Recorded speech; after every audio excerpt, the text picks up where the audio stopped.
नवरात्र व्रत कथा। एक समय बृहस्पति जी ब्राह्मण जी से बोले, हे ब्राह्मण, श्रेष्ठ चैत आक्षमाक्ष और आषाढ़ के शुक्ल पक्ष में नवरात्र का व्रत और उत्सव क्यों किया जाता है? इस व्रत का क्या फल है? किस प्रकार करना उचित है? पहले इस व्रत को किसने किया है, सो विस्तार से कहिए। बृहस्पति जी का ऐसा वचन सुनकर ब्राह्मण जी ने कहा, हे बृहस्पति, प्राणियों के हित करने की इच्छा से तुमने बहुत ही अच्छा प्रश्न किया है। जो मनुष्य मनोरथ पूर्ण करने वाली दुर्गा महादेवी और सूर्य नारायण का ध्यान करते हैं, वे मनुष्य धन्य हैं। यह नवरात्र व्रत संपूर्ण कामनाओं को पूर्ण करने वाला है। इसके करने से पुत्र चाहने वाले को पुत्र, धन चाहने वाले को धन, विद्या चाहने वाले को विद्या और सुख चाहने वाले को सुख मिल सकता है। इस व्रत को करने से रोगी मनुष्य का रोग दूर हो जाता है और कारागार में पड़ा हुआ मनुष्य बंधन से छूट जाता है। मनुष्य की संपूर्ण विपत्ति दूर हो जाती है और घर में समृद्धि की वृद्धि होती है। बंधनों को पुत्र प्राप्त होता है, समस्त पापों से छुटकारा मिल जाता है और मन का मनोरथ सिद्ध हो जाता है। जो मनुष्य इस नवरात्र व्रत को नहीं करता है, वह मूर्ख अनेक दुखों को भोगता है और कष्ट रोग से पीड़ित हो, अंगहीनता को प्राप्त होता है। उसके संतान नहीं होती और वह धन धान्य से रहित हो भूख और प्यास के में व्याकुल घूमता फिरता है तथा संज्ञाहीन हो जाता है। और सद्वा स्त्री इस व्रत को नहीं करती है, वह पति से सुख वंचित हो नाना दुखों को भोगती है। यदि व्रत करने वाला मनुष्य सारे दिन का उपवास ना कर सके तो एक समय भोजन करे और बंधु सहित नवरात्र व्रत की कथा श्रवण करे। बृहस्पति जी का ऐसा प्रश्न सुनकर ब्राह्मण जी कहने बोले कि तुमने बहुत ही अच्छा प्रश्न किया है। प्राचीन काल में पीठ नाम के मनोहर नगर में एक अनाथ नाम का ब्राह्मण रहता था। वह भगवती दुर्गे का भक्त था। उसके संपूर्ण सद्गुरु से युक्त सुमित नाम की एक अत्यंत सुंदरी कन्या उत्पन्न हुई। वह कन्या सुमित अपने पिता के घर के बाल काम में अपनी सहेलियों के साथ पीड़ा करती हुई इस तरह बढ़ने लगी जैसे शुक्ल पक्ष में चंद्रमा की कली बढ़ती है। उसका पिता प्रतिदिन दुर्गा की पूजा और होम किया करता था। उस समय भी वह नियम से उपस्थित होती थी।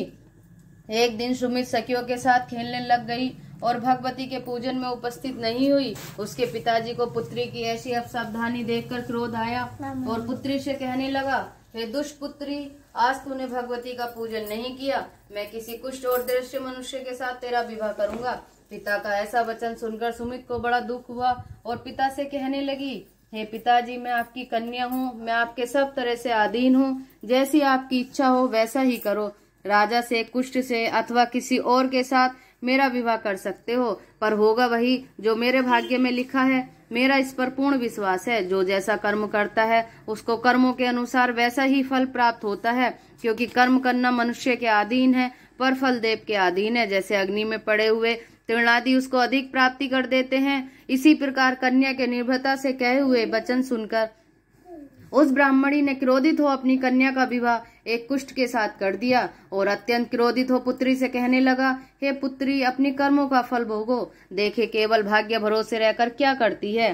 पिता के ऐसे कुष्ठ वचनों को सुनकर सुमित मन में विचार करने लगी, अहो मेरा बड़ा दुर्भाग्य है जिससे मुझे ऐसा पति मिला। इस तरह अपने दुखों का विचार करती हुई वह कन्या अपने पति के साथ वन चली गई और डरावने कुशल युक्त उस निर्जल वन में उन्होंने रात बड़े कष्ट से व्यतीत की। उस गरीब बालिका की ऐसी दशा देखकर भगवती पूर्व पुष्प के प्रभाव से प्रकट हो सुमित से कहा, हे दीन ब्राह्मणी, मैं तुमसे प्रसन्न हूँ, तुम जो चाहो वरदान मांग सकती हो। भगवती दुर्गे का यह वचन सुन ब्राह्मणी ने कहा, आप कौन है? वह सब मुझसे कहो। ब्राह्मणी का ऐसा वचन सुन देवी ने कहा कि मैं आदि शक्ति भगवती हूँ और मैं ही ब्रह्मा विद्या सरस्वती हूँ। प्रसन्न होने पर सब प्राणियों को दुख उनको सुख प्रदान करती हूँ। हे ब्राह्मणी, मैं तुझ पर तेरे पूर्व जन्म के पुष्प के प्रभाव से प्रसन्न हूँ। तुम्हारे पूर्व जन्म का विस्तार सुनाती हूँ। सुनो, तुम पूर्व जन्म में निष्ठभील की स्त्री थी और अति पतिव्रता थी। एक दिन तेरे पति निषाद ने चोरी करने के कारण तुम दोनों को सिपाहियों ने पकड़ लिया और ले जाकर जेल खाने में कैद कर दिया। उन लोगों ने तुझको और तेरे पति को भोजन भी नहीं दिया। इस प्रकार नवरात्रों के दिनों में तुमने ना तो कुछ खाया और न जल ही पिया। इस प्रकार 9 दिन तक नवरात्र का व्रत हो गया।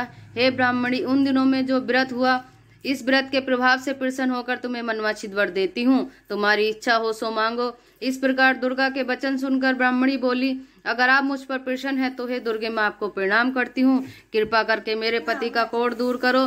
देवी ने कहा, उन दिनों तुमने जो व्रत किया था उस व्रत का एक दिन का पुष्प अपने पति का कोढ़ दूर करने के लिए अर्पण करो। उस पुष्प के प्रभाव से तेरा पति कोढ़ से मुक्त हो जाएगा। ब्राह्मण जी बोले। इस प्रकार देवी के वचन सुनकर ब्राह्मणी बहुत प्रसन्न हुई और पति को निरोग करने की इच्छा से जब उसने यथार्थ ऐसा वचन कहा तब उसके पति का शरीर भगवती दुर्गा की कृपा से कुष्ठहीन होकर अति कांति युक्त हो गया। ब्राह्मणी पति की मनोहर देह को देख देवी की स्तुति करने लगी। हे दुर्गे, आप दुर्गत को दूर करने वाली, तीनों जगत का संताप हरने वाली, समस्त दुखों को दूर करने वाली, रोगी मनुष्य को निरोग करने वाली हो, प्रसन्न होने पर मनवांछित वर देने वाली हो और दुष्टों का नाश करने वाली हो। हे जगत की माता, हे अम्बे, मुझ निपला अबला को मेरे पति से कुष्ठ मनुष्य के साथ विवाह कर घर से निकाल दिया। पिता से तिरस्कार निर्जल वन में विचर रही हूँ, आपने ही मेरा इस विपत्ति से उद्धार किया है। हे देवी, आपको मैं प्रणाम करती हूँ, मेरी रक्षा करो। ब्राह्मण जी बोले, हे बृहस्पति, उस ब्राह्मणी की ऐसी स्तुति सुन दे बहुत प्रसन्न हुई और ब्राह्मणी से कहा, हे ब्राह्मणी, तेरे उदय नाम का अति बुद्धिमान, धनवान, कीर्तिवान और जितेनमान पुत्र शीघ्र ही उत्पन्न होगा, ऐसा वर प्रदान कर। देवी ने ब्राह्मणी से फिर कहा, हे ब्राह्मणी, और जो कुछ तेरी इच्छा हो वही मांग ले। भगवती दुर्गे का ऐसा वचन सुन सुबिंद ने कहा, हे भगवती दुर्गे, अगर आप मुझ पर कृपा प्रसन्न है तो कृपा कर मुझे नवरात्र विधि बतलाइए और उसका फल से विस्तार से वर्णन कीजिए। इस प्रकार ब्राह्मणी के वचन सुनकर दुर्गा ने कहा, हे ब्राह्मणी, मैं तुम्हारे संपूर्ण पापों को दूर करने वाली नवरात्र व्रत की विधि बतलाती हूँ, जिससे सुनने से मोक्ष की प्राप्ति होती है। आठ माह की शुक्ल पक्ष की प्रतिभा से लेकर 9 दिन तक विधि पूर्वक व्रत करे। यदि दिन भर का व्रत ना कर सके तो एक समय भोजन करे। विद्वानों ब्राह्मण से पूछकर घट स्थापना करे, बाटिका बनाकर उसको प्रतिदिन जल से सींचे। महाकाली, महालक्ष्मी, महासरस्वती देवी की मूर्ति स्थापित कर उनको नित्य विधि सहित पूजा करे। पुष्पों से विधि पूर्वक अध्ययन दे। बिजोरा के फल से अध्ययन देने से रूप की प्राप्ति होती है।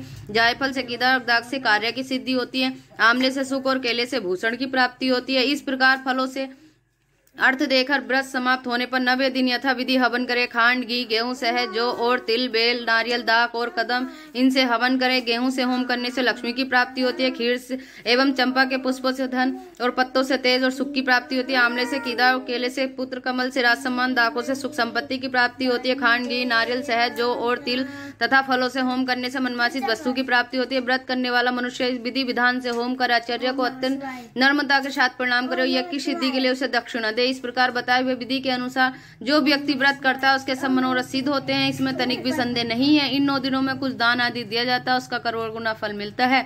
इस नवरात्र व्रत करने से ही अश्वमेध यज्ञ का फल मिलता है। हे ब्राह्मणी, संपूर्ण कामनाओं को पूर्ण करने वाले उत्तम व्रत को तीर्थ, मंदिर अथवा घर में ही विधि के अनुसार करें। ब्राह्मण जी बोले, हे बृहस्पति, इस प्रकार ब्राह्मणी को व्रत की विधि और फल बताकर देवी अंतर ध्यान हो गई। मनुष्य या स्त्री इस व्रत को भक्ति पूर्वक करता है वह इस लोक में सुख प्राप्त कर अंत में दुर्लभ मोक्ष को प्राप्त होता है। हे बृहस्पति जी, यह इस दुर्लभ व्रत का महात्म्य है जो मैंने तुम्हें बतलाया है। यह सुन बृहस्पति जी आनंद से प्रफुल्लित हो ब्राह्मण जी से कहने लगे, हे ब्राह्मण, आपने मुझ पर अति कृपा की जो मुझे इस नवरात्र व्रत का महात्म्य सुनाया है। ब्राह्मण जी बोले कि हे बृहस्पति, यह देवी भक्ति शक्ति सब पूर्ण लोगों का पालन करने वाली है। इस महादेवी के प्रभाव को कौन जान सकता है। बोलो देवी भगवती मैया की जय।